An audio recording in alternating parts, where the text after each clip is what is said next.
toi aussi t'aimes bien la France, ses paysages, sa culture, sa gastronomie, ça tombe bien.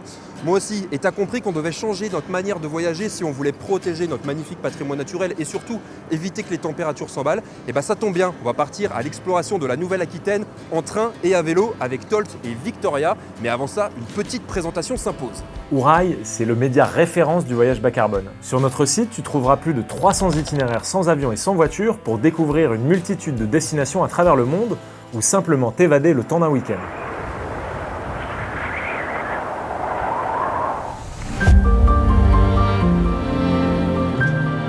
Et aujourd'hui, on t'emmène à la découverte d'une région administrative française créée lors de la réforme territoriale de 2015 qui a acté la fusion des anciennes régions Aquitaine, Limousin et Poitou-Charentes.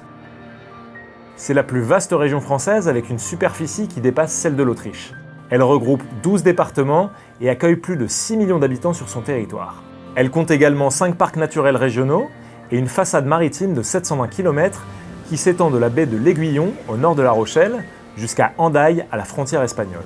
Autant d'atouts qui font de la Nouvelle-Aquitaine la première région touristique de France. C'est pourquoi il est d'autant plus important d'y favoriser le report modal vers le train et le vélo.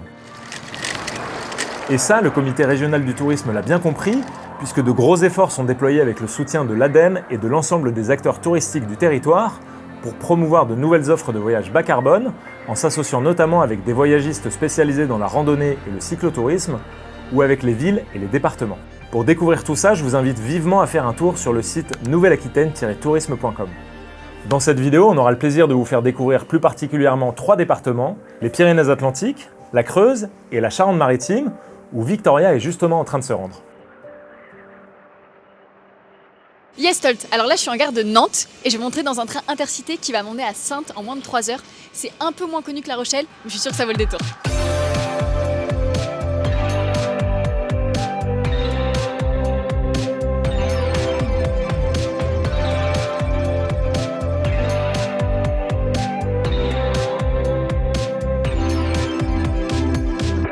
C'est bon, je viens d'arriver à Saintes après un super trajet très confortable où j'ai pu un peu me reposer et un petit peu travailler. Et c'est parti pour la découverte. Gros coup de cœur pour cette ville. Que ce soit à pied ou à vélo, il y a clairement plein de lieux à découvrir. J'ai adoré son côté paisible et ses lieux chargés d'histoire. Ses jolies rues piétonnes, son marché de producteurs locaux et bonne nouvelle, c'est même une étape de la Flo Vélo, une véloroute qui t'amène du sud de la Dordogne jusqu'à l'estuaire de la Charente. Mais ce qui m'a le plus marqué, c'est son amphithéâtre gallo-romain pour plonger dans l'époque des gladiateurs. J'ai aussi beaucoup aimé l'abbaye aux Dames, un joyau d'architecture romane qu'on peut découvrir grâce à des expériences ludiques et en musique. Ça y est, on quitte Saintes. Vraiment, c'était génial. Grosse découverte pour moi. Et venez à Saintes parce que cette ville est beaucoup trop belle et on n'a pas eu assez de temps. Je pense que j'aurais aimé rester encore longtemps parce qu'il y a vraiment beaucoup de choses à voir. Et là, on va reprendre le train pour une grosse demi-heure pour aller à Janzac. Et toi, Antoine, t'en es où? Et de mon côté, je suis bien arrivé à la gare de la Souterraine après moins de 3 heures de train. Il nous reste maintenant environ 2 heures de vélo jusqu'à Crozant. D'ailleurs, Benjamin, en parlant de vélo, est-ce que tu pourrais nous rappeler les règles pour embarquer son vélo à bord d'un train? Ouais, t'as raison, bonne idée. Alors, pour embarquer son vélo dans le train en Nouvelle-Aquitaine, la première chose à savoir, c'est le type de train dans lequel tu souhaites embarquer. Pour les TGV et les trains intercités, la réservation d'un emplacement pour ton vélo est obligatoire au moment de l'achat de ton billet de train. Le coût est de 10 € par vélo et par trajet. Si ta recherche n'affiche aucun résultat, c'est malheureusement que le train ne dispose pas d'emplacement vélo ou que ces derniers ont tous été réservés. À ce moment-là, tu seras obligé de démonter ton vélo et de le mettre dans une housse si tu tiens absolument à l'embarquer. Mais attention, ces dimensions ne doivent pas excéder 130 x 90 cm. A noter que dans les Ouigo grande vitesse, l'option vélo non démonté n'est pas proposée. Tu devras donc le mettre dans une housse et payer l'option à 5 €. Pour ce qui est des TER, tu pourras embarquer ton vélo gratuitement et sans réservation en le plaçant dans les espaces dédiés. Mais attention, du 1er juin au 15 septembre, l'achat d'un billet vélo est obligatoire sur les lignes 51, 15, 41+, et 42. D'ailleurs, la région a mis en place le service Vélozen, qui te permet d'avoir un agent dédié qui s'occupe de ton vélo pour seulement 3 € de plus. Alors Antoine, ce trajet à vélo, ça donne quoi ?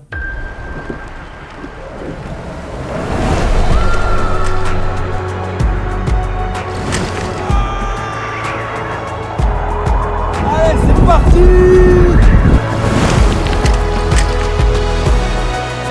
Bah écoute Tolt, pour l'instant on est plutôt bien, tu vois, on s'est mis au vert assez rapidement. On respire le bon air frais, il y a des vaches, de la verdure, c'est génial. Je crois qu'on ne devrait pas trop tarder à arriver à Crozant. Il paraît que c'est magnifique, Mais je t'apprends rien, t'y es déjà allé, non? Effectivement, j'ai eu le plaisir d'explorer la Creuse il y a quelques années et d'ailleurs, je vous encourage à aller jeter un œil à ma vidéo « N'allez pas en Creuse ». Mais plus récemment, j'ai pu visiter un autre département de Nouvelle-Aquitaine, les Pyrénées-Atlantiques, en partant notamment à la découverte de Pau, sa préfecture. Cette ville étonnante vaut le détour avec son château, sa magnifique promenade et le panorama à 180 degrés qu'elle offre sur la chaîne des Pyrénées. J'ai aussi pu admirer ces jolis bâtiments qui datent de la belle époque où la ville était très prisée de la noblesse étrangère. Et puis pour les sportifs, il y a également un stade d'eau vive à quelques minutes du centre-ville et évidemment une multitude de possibilités pour explorer les alentours en rando ou à vélo.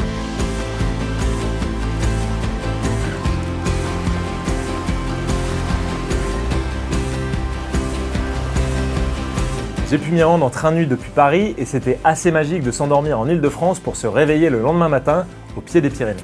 D'ailleurs, petite info, l'Intercité dessert aussi la ville d'Orthez qui se trouve à une quarantaine de minutes en train. Bref, le coin mérite vraiment d'être découvert et y voyager sans voiture est bien plus facile qu'on le pense. Bon et alors, il en est où Antoine? Bien d'arriver?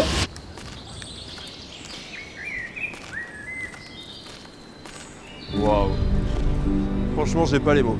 J'en ai vu des paysages en France, j'ai pas mal voyagé, mais alors des paysages comme celui-ci, c'est unique. On est au rocher de la Fileuse, il y a Crozant au loin, on voit la rivière qui passe en dessous, c'est magnifique. T'as les rochers qui surplombent, qui tombent dans la rivière, les genêts en fleurs, c'est les fleurs jaunes qu'on voit partout autour. Une forteresse médiévale du XIIIe siècle, c'est sublime comme lieu. Ça s'appelle la vallée des peintres. Et pourquoi ça s'appelle comme ça? Tout simplement parce que la vallée a inspiré de nombreux peintres impressionnistes au XIXe siècle et au XXe siècle, notamment Claude Monet, Armand Guillaumin, il y a même Georges Sand qui a contribué à rendre le lieu hyper célèbre.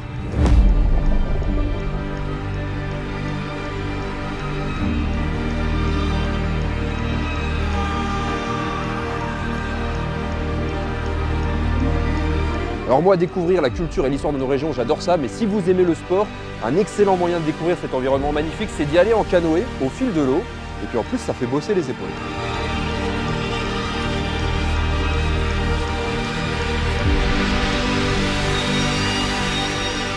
La Creuse, c'est quand même un département qui recense 3600 km d'eau vive. Voilà, c'est pas rien, il y a de quoi s'amuser.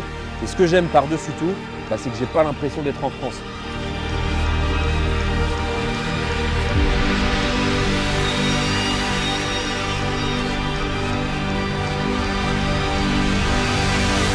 Et bah honnêtement, ce voyage dans la Creuse, ça m'a bluffé. Vraiment, c'est un département qui est magnifique. Et ce qui m'a beaucoup plu, c'est de pouvoir partir à sa découverte sans voiture. D'ailleurs, il me reste quelques kilomètres avant d'arriver à la gare. Faut pas traîner, je vous laisse avec Victoria.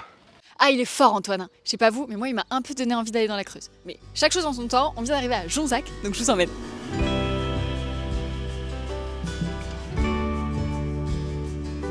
On a pu débuter par une découverte des Antilles de Jonzac, l'un des plus grands parcs aquatiques d'Europe, une petite parenthèse tropicale. Mais Jonzac, c'est aussi son petit centre avec les halles, le château de Jonzac pour un peu d'histoire, et la visite des différents moulins. Celui à vent pour la production de farine, et celui à eau pour la production d'huile de noix. De quoi découvrir les productions artisanales utilisées dans la cuisine charentaise. Conclusion de la découverte de la Charente-Maritime, c'était super. Là, je suis à nouveau dans le train. C'est pour ça que je parle pas trop fort pour pas déranger les gens. Direction la capitale de la Nouvelle-Aquitaine, c'est-à-dire Bordeaux. Et d'ailleurs, Tolt, t'avais fait un séjour bas carbone dans le Pays Basque, non, il y a pas longtemps? Bien vu Victoria, je vois que tu suis. En plus de Pau et Orthez, j'avais eu la chance de prendre le train de nuit Paris-Bayonne, puis de tester différentes solutions pour explorer le territoire, comme la ligne 54 du TER Nouvelle-Aquitaine, qui permet de découvrir le Pays Basque intérieur et de rejoindre la jolie commune de Saint-Jean-Pied-de-Port en seulement 1 heure.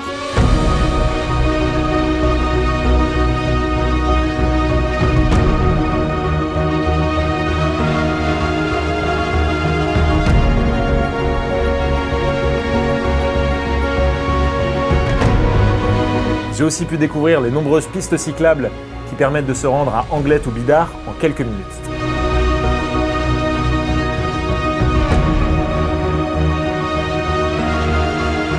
Pour en savoir plus, je vous encourage à jeter un œil à ma vidéo « N'allez pas au Pays Basque ».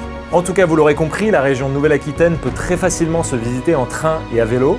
Pour retrouver tous nos conseils et itinéraires, rendez-vous sur Ouraille en voyage. Merci à Victoria et Antoine pour leur participation et je vous dis à très vite pour une nouvelle vidéo.